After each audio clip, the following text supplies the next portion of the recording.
പാലോ പാലോ നല്ല നടപ്പാലം, അപ്പൻ്റെ കയ്യും പിടിച്ച് നടക്കണ നേരം ആയോരു പാലത്തിൻ്റെ തുണി നിന്നും പൊന്നോ എന്നൊരു വിളിയും കേട്ട്, പൊന്നോ എന്നൊരു വിളിയും കേട്ട്.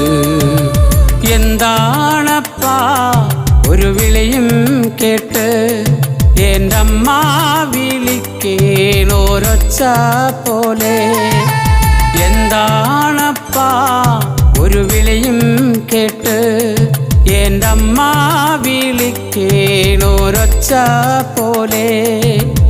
എൻ്റെ അമ്മ മണ്ണോട് മണ്ണായെന്ന് അപ്പൻ തന്നല്ലേ പറയാറുള്ളു.